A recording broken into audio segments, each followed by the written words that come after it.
didn't have a funny or sexy ending. Welcome back to Uncle Rico Storytime. This is Sex Demon Part 2. I feel kind of bad about the title now, but we're gonna roll with it. I'm Uncle Rico. That's...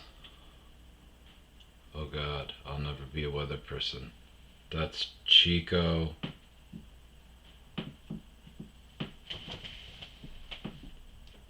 That's Kiki. Oh god. And... oh, I'm so close. That's Zuzi Bacon Donuts.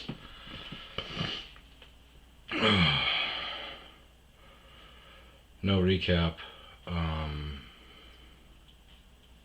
But after all that crazy shit went down, the door was open to the bedroom, her bedroom, and it was dark in there. So I figure whenever she comes out, she'd be like, oh my god, what happened? I'm sorry. I heard her bell rattle, and then she was gone out the front door. And I gave her a little walk because I figured, she was out there with Kiki. And she was out, slipping through the gate. Hey! Stop it! It's okay, Bubba! And I was all dressed to the nines. And this was at like 10 in the morning, so she must have some crazy hangover cure, right? So I am golfing with my boys at 2 o'clock. Get a really good buzz on. Get home. Pass out for the rest of the day. And then like 3 o'clock in the morning, man, it all happens again. 1 in the morning is when it started happening again.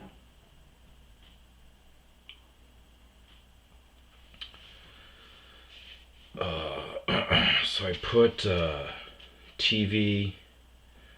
TV trays up in front of my door, and I put a sign out there that says, leave me the fuck alone. Don't wake me up again. And I would hear the bell on her door I have a bell for the front door, like sleigh bells. And I'd put them on her door. So I'd hear the bells rattle, and then I'd hear her clunk out to the middle of the living room and look at my barricade for a good minute or two. And then she'd go back into the bedroom. And this happened like 3 times, and then finally I went to sleep. I was able to sleep.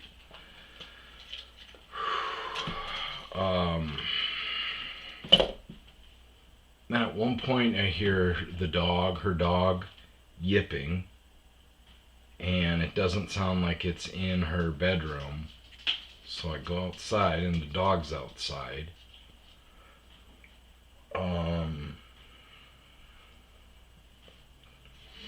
So in the morning,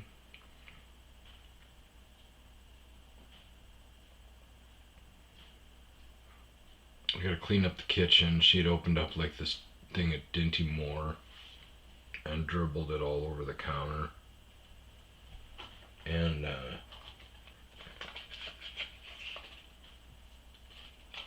hold on.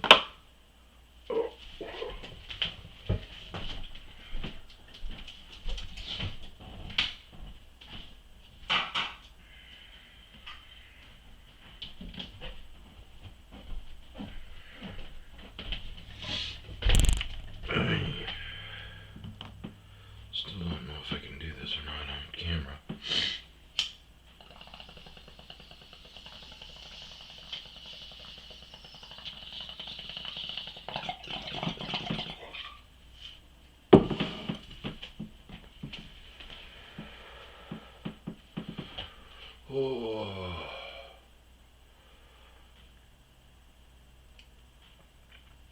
So I go out there, let the dog in. Next morning, cleaning up. She's got Dinty Moore all over the counter.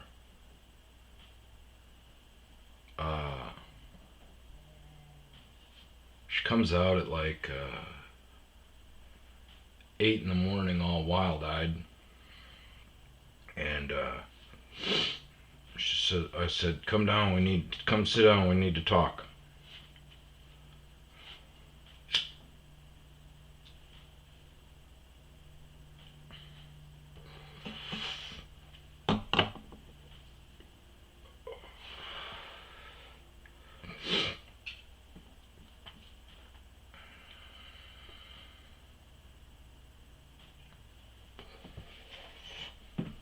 Oh my gosh. Oh, Chico.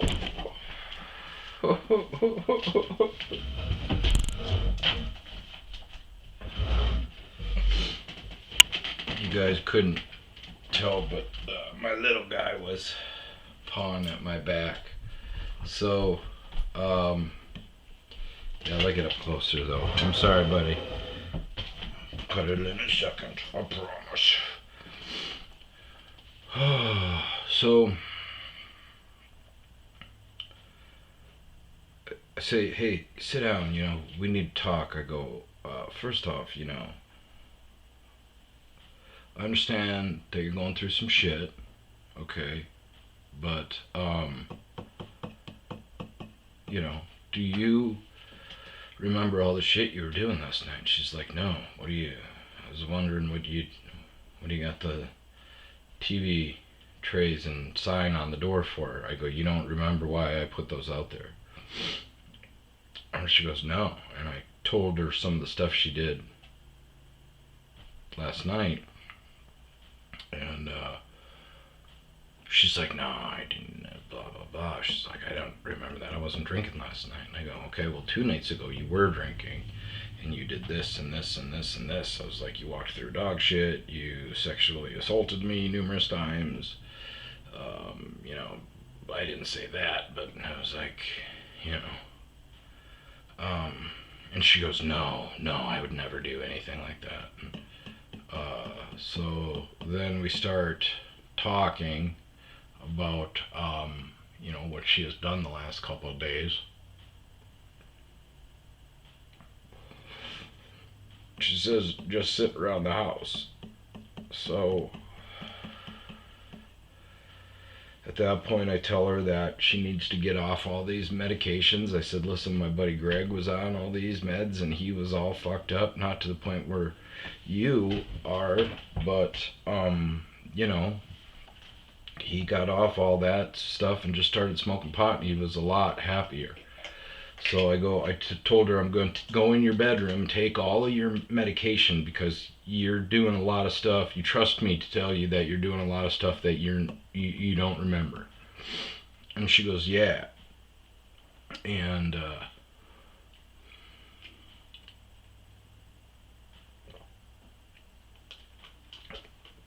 I said, "Okay, well,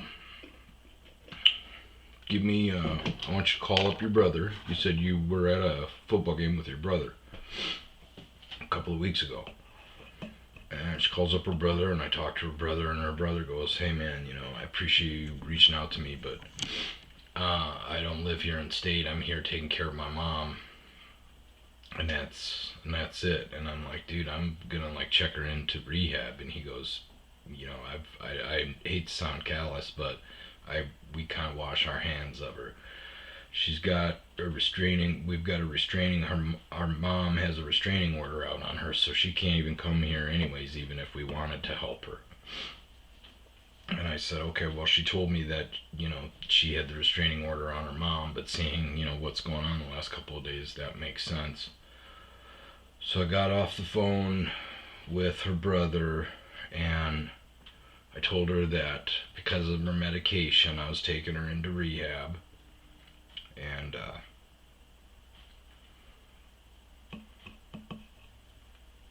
she got super scared, but went along.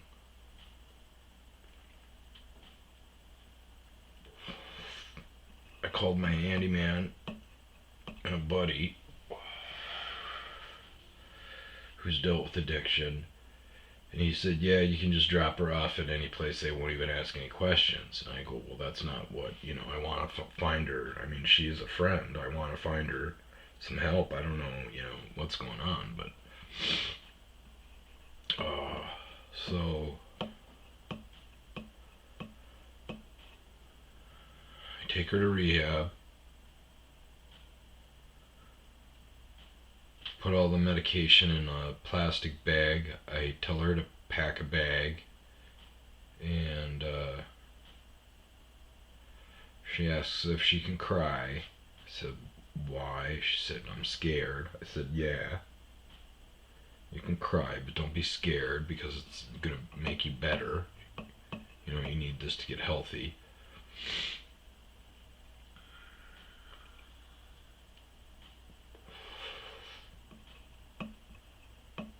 So we take her to rehab. And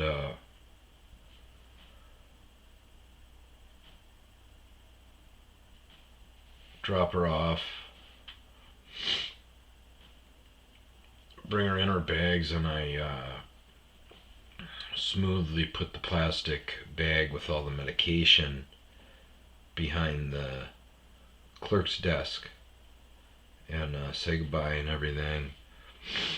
And then I'm leaving, and different lady walks out with a bag of drugs. So I start talking to her, and I start telling her all the stuff that happened, and she goes, oh boy, this doesn't sound like addiction, this sounds like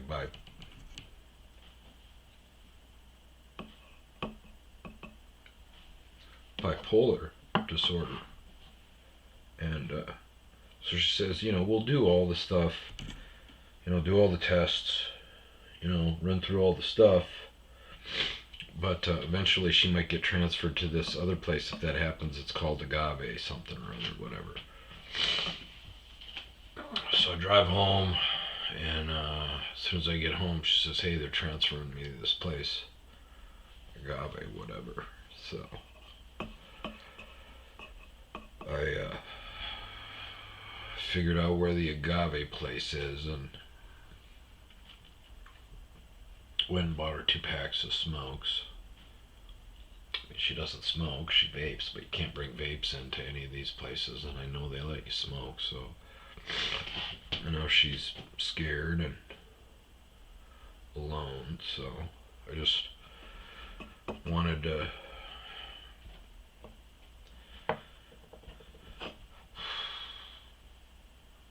let her know, somebody's out there, cares for her. I don't know, if she wasn't diagnosed, her family just thinks she's a crazy drunk or something,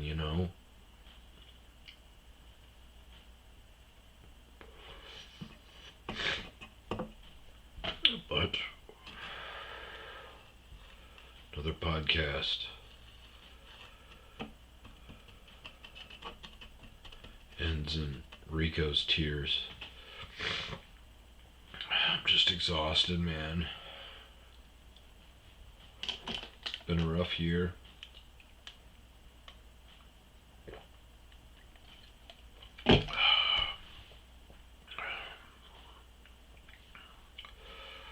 Alright, well, not the conclusion we were looking for, but